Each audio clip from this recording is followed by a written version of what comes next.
When I was a child, my family had a rule I never questioned: never open the bedroom window at night. There was only one rule in our house growing up: never open the window in the back bedroom after dark. No explanation. No exceptions. Just don't. And I never questioned it. Not really. See, I wasn't the kind of kid to push boundaries. I followed the rules. Kept my head down. Even when my mind was full of questions, I swallowed them like medicine. If we say don't, then don't, my mother used to say. And that was that. We lived in a 2-story farmhouse just outside Columbia Falls, Montana. My bedroom was at the back of the house, facing the woods. We didn't have many neighbors. The nights were so still you could hear the pine trees groaning when the wind shifted. I shared that room with my little sister, Ava. She was 4 years younger and way more curious than me. The kind of kid who asked why about everything. And when she reached that age, when every sentence began with, "But why?" she couldn't let it go. "Why can't we open the window at night?" she asked once during dinner, her fork dangling midair. Our dad was quiet for a second. Then he said, "Because I said so." "But what if the house catches on fire and we need to?" "Don't worry about that." "It won't," he cut her off. Not angry. Just final. The way he said it left no room for anything else. Ava pouted but dropped it. She always dropped it in front of them. But with me, she kept going. That night, while we lay in our twin beds with the moonlight barely stretching across the floor, she whispered from under her blanket, "What if it's, like, ghosts or something?" I laughed. "No, dummy. It's probably just mosquitoes." "Then why don't they want you to open it either?" "I dunno. Maybe they don't want anyone breaking in." Ava rolled over with a sigh. "I still think they're hiding something." I stayed silent. Because honestly, I agreed with her. There was something weird about that room. Something off. You could feel it in the air sometimes, especially after sunset. A pressure. Like the walls got heavier. The closet door always stuck a little. The lights flickered more in there than anywhere else in the house. And the window? It always felt cold, even in July. Still, I never opened it. Not because I was scared, but because I was told not to. It wasn't until the summer I turned 16 and went camping with friends that something really changed. I was gone for just one night, nothing major. Ava, who was 12 then, stayed home with our parents. And when I got back the next morning, I could tell right away. Something was wrong. She barely looked at me. Usually she'd rush up, asking about everything I did. But this time, nothing. Just stared down at her cereal bowl like it might speak to her instead. She avoided me the whole day. I finally cornered her out by the garage. "Ava, what's going on?" She looked around like she wasn't sure if she should say anything. Then she mumbled, "I don't want to sleep in our room tonight." "Why not?" She hesitated. Then, "Can I tell you a secret?" My stomach tightened. "Yeah, of course." I opened the window. For a second, I didn't say anything. I just blinked. "You, what?" "Last night. I only opened it a crack. Just to see what would happen." "Ava." "Nothing happened, okay?" I didn't see anything. But something felt wrong. Her voice shook. I got so cold. Like it went straight to my bones. And I couldn't breathe. Like a panic attack? No. Worse. Her eyes welled up, and she looked away. It felt like something was looking at me. Something that didn't want me to look back. I didn't know what to say. She wiped her eyes with her sleeve. I think something came in. I swallowed hard. Like what? I don't know.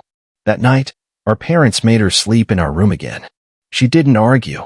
She just curled up in her bed, eyes wide open, staring at the ceiling like it might fall on her.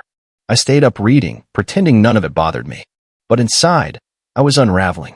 At around 11:45, she whispered, "Do you hear it?" "Hear what?" "The whispering." I paused. "No." But I did. A faint sound. Too faint to understand. Like wind through a closed vent. Like a voice underwater. We both held still, barely breathing. She reached out and grabbed my hand under the blanket. I gripped it back. Hard. Neither of us said another word. When morning came, the room felt normal again. Ava got up, quiet but calmer. I told myself it had been nothing. Just leftover anxiety. Maybe even a dream. Yeah, a dream. That's all. Except, every night after that, the whispers came back. Some nights louder than others. Never clear. Never a full sentence. Just fragments. Help? Cold. Don't. We never opened the window again. We didn't have to. Whatever came in. It never left. There was something different about how Elias looked at me after he confessed. It wasn't fear of getting in trouble. It was deeper. Like he knew something I didn't, something terrifying that he couldn't explain with words. That night, I tried to reassure him. Told him he was just scared because he broke the rules. Said he was imagining things because of guilt. But the truth is, I was trying to calm myself down too. Because when I saw the way he curled into a ball under the blanket, trembling, I didn't feel like the older sibling anymore. I felt just as small as he did. Still, I told him to sleep, and that I'd be right there next to him. And I meant it. But just as I started to drift off, barely clinging to sleep, I heard it. A whisper. It was low, croaking. Not quite words, not at first. I rolled over, expecting to see Elias up and maybe messing with me. But he wasn't standing by the bed. He was still across the room, lying completely still. The whisper came again, this time from near the closet. But it wasn't our voices. Wasn't even a voice I recognized. It was distant, like it came from behind the walls themselves. It didn't make sense, and that's what made it worse. I stayed awake the rest of the night. My body frozen, ears wide open. I didn't even dare close my eyes. The next morning, Elias looked just as exhausted as I felt. We didn't say much at breakfast, and Dad was already gone for work. Our stepmom, Felicia, asked if everything was okay, but she didn't really care about the answer. She never did. That night, Elias begged to sleep in the living room. Felicia snapped at him and told him to stop being dramatic. So we went back to our shared room again. He asked if I could keep the lamp on this time. I said yes. He slept closer to me than usual that night. And before he fell asleep, he whispered again, "They're not like ghosts. They're not trying to scare us. They're trying to tell us something." I wanted to ask what, but I didn't. I just stayed quiet, heart racing. The whispers didn't come until almost 2 a.m. But when they did, they were louder. I heard my name this time. No mistake. Not just a whisper. A full word. A rasped, slow, drawn-out version of my name spoken from under the bed. My blood went cold. I reached over and shook Elias awake, but he groaned and turned away from me. Still asleep. The whisper came again. Closer this time. Almost in my ear. I leapt out of bed and ran straight into the hallway, not caring if I got in trouble. I sat there in the dark, back against the wall, hugging my knees like I was 10 years old again. Felicia came out of the bedroom and looked down at me, irritated and groggy. "What are you doing?" she asked. "I thought I heard something," I muttered. She rolled her eyes. "Go back to sleep." I wanted to scream, to demand she listen, but I knew it wouldn't help. When I returned to the room, Elias was sitting upright in bed, eyes wide. "You heard it too, didn't you?" he asked. I didn't say anything. I just nodded. From then on, the rules changed, but not in the way they should have. We didn't just avoid opening the window. We avoided sleeping. We started sleeping in shifts. One of us would stay up while the other dozed. We'd whisper to each other. Ask, "Do you hear it now? Or did that come from the wall?" Some nights were quieter than others, but never truly quiet. There was always something. A thump behind the closet. A soft scraping near the ceiling. Or that same hoarse voice, always whispering just on the edge of understanding. Sometimes it said our names. Sometimes it sounded like begging. Sometimes it sounded angry.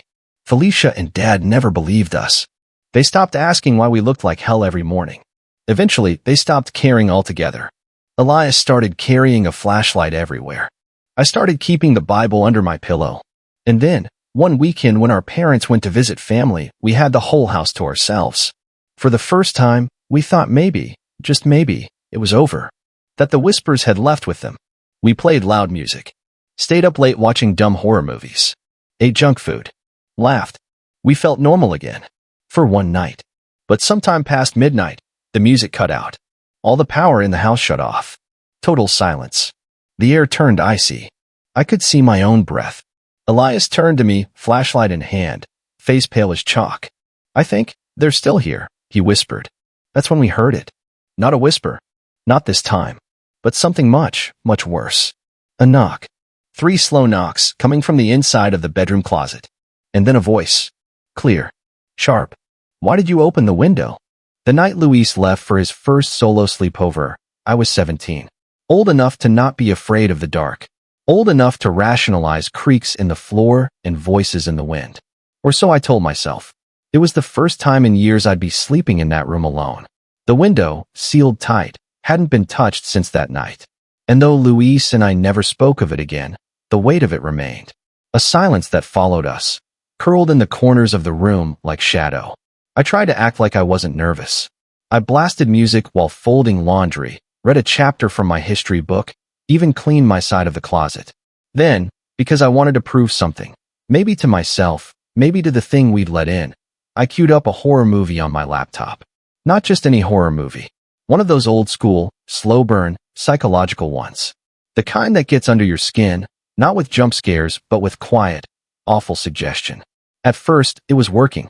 The flickering images on screen distracted me, and every twinge of fear I could chalk up to the movie. Not the room, not the window, not the whisper. But halfway through the film, something changed. The air shifted. It started as a draft, barely noticeable. A subtle movement across the back of my neck, like breath. I turned toward the window. Still locked. Still shut. Then, bang. The window exploded open. Not shattered, opened. The lock, always clicked into place, was dangling loose. I shot to my feet, heart hammering, my breath caught in my throat. Wind poured into the room, sharp and cold, carrying with it a scent I couldn't place. Like wet earth and rust. I rushed to the window, yanked it shut with shaking hands, and locked it tight. Behind me, the bedroom door creaked open. I turned, heart thudding louder. It was Mom. She stood in the hallway, one eyebrow raised. "What the hell are you doing?" I stammered, words failing. I dropped my physics book. "Sorry," she sighed, clearly too tired to care, and left without saying more. I closed the door, locked it, and leaned against it, trying to collect myself. But the room had changed. It was colder now. Not from the outside air. Not normal cold. This cold settled into your bones. It crawled. I didn't even try to sleep. I paced the room, over and over. Sat, stood, sat again. Put on music, turned it off. Finally, at 2 a.m., I curled up in bed with my phone and searched for guided meditations. I played one, then another, then another. None helped. Then, the whispering came back. This time, clearer. Her fault. Trapped here. Let me out. Kill her. Each word dropped like ice in my bloodstream. I bolted upright. "Who's there?" I whispered. "What do you want?" No response. Just the hum of air through the vent. The faint tap-tap-tap of something on glass. I turned slowly toward the window. My reflection stared back. And behind it, a shadow. I couldn't scream. Couldn't blink. I backed away, stumbling into the nightstand, knocking over my phone. The screen flickered. The meditation still played. I don't remember lying back down. Only that eventually, daylight broke through the curtains. And when it did, I left the room and never went back. Not truly. I told myself I imagined it. That it was the movie. That it was the cold. But deep down I knew. Luis hadn't just opened the window that day. He'd opened a door. And whatever came through hadn't left. The morning after the whispering, I acted like nothing had happened. I came downstairs. Poured myself a bowl of cereal. Sat at the table across from my mother like everything was normal. She didn't ask about the bags under my eyes, or why my hands were shaking. She just said, "Luis is coming back tonight. Did you miss having the room to yourself?" I nodded. But inside, I was screaming. That evening, Luis came home just before sunset. He looked tired. Worse than tired, drained. There was something in his posture that hadn't been there before. I wanted to ask if he'd had fun. Wanted to ask if he felt safe sleeping somewhere else. But when he caught my eye, he gave the smallest shake of his head. We didn't talk about it. That night, we both lay in bed in silence. I stared at the ceiling. He lay on his side, facing the wall. We didn't say goodnight. We just waited. The whispering started again at 1:11 a.m. We both heard it. We didn't need to ask. We knew. Closer this time.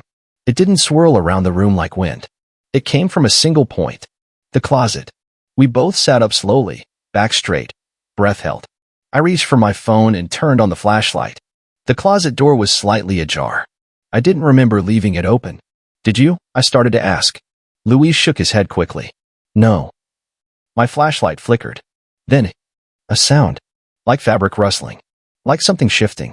But it wasn't inside the closet. It was behind us. We turned at the same time. The window. Still locked. But the curtain was moving. Luis grabbed my wrist. His grip wasn't scared. It was desperate. "What is it?" he whispered.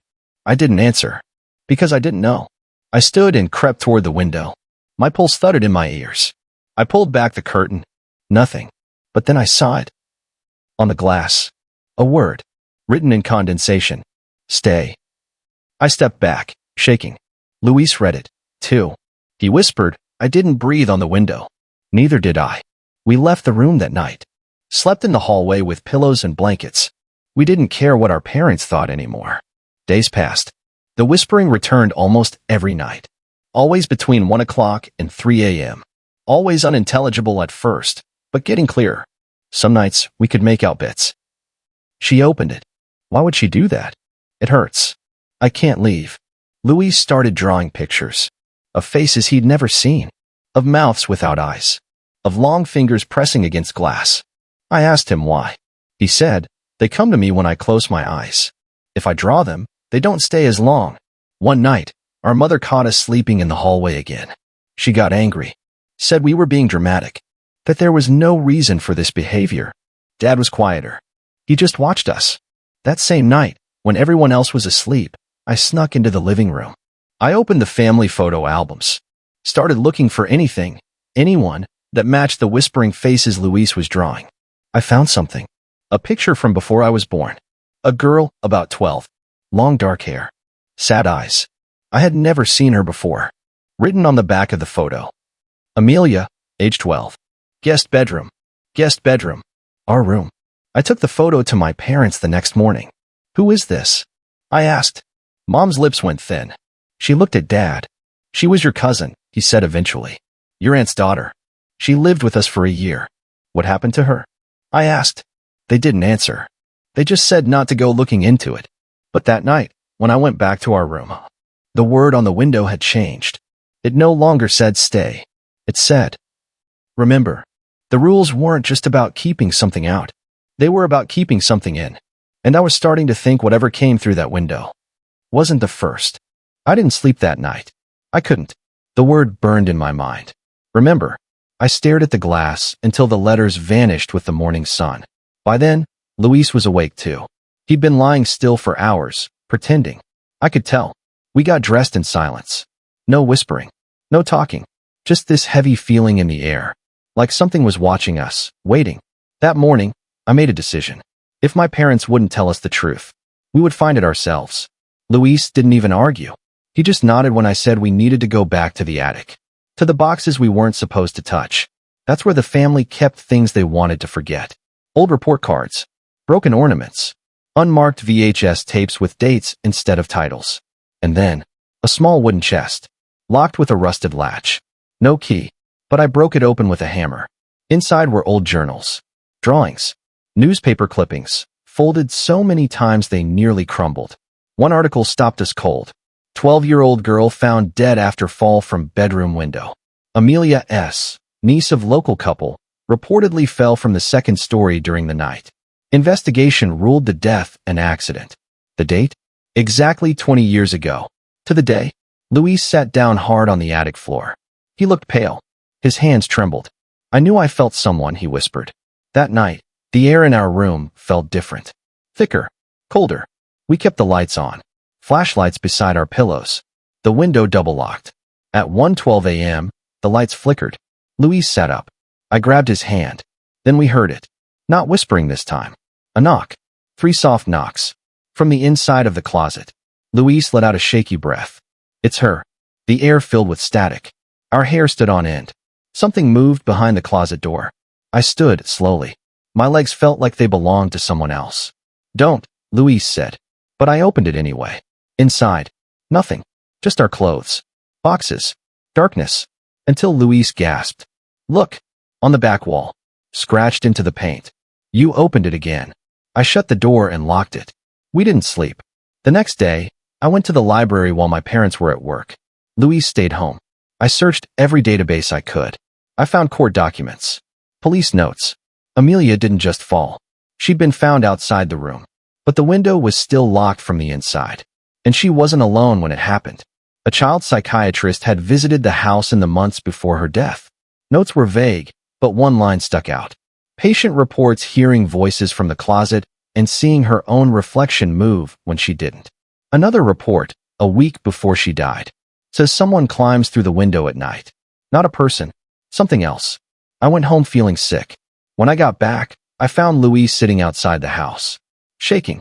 His eyes were red. I didn't do anything, he whispered. What happened? I didn't open it. I swear I didn't. I rushed inside. Our room was freezing. The window, wide open. The lock was still in place, unbroken, unmoved. But the glass was swung open like someone had passed straight through it. I slammed it shut. Luis refused to go back in that night. We slept in the living room. Even our parents didn't argue this time. That was our last week in that house. My dad got a job offer across the state. We packed and left without ever talking about the window again. But on our last night, as we loaded the final boxes into the car, I walked back up to our room one last time. It was empty now, clean, but the window fogged up again as I stood in front of it. And across the glass, in faint finger marks, I saw, still here. Years have passed.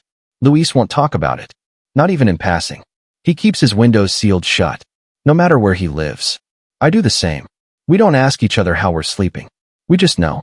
But sometimes, on cold nights, in unfamiliar houses, I swear I still hear it. A soft whisper, a faint knock, like something is waiting for someone else to ask, why can't I open the window at night? And for someone to say, because I said so, and for someone to disobey.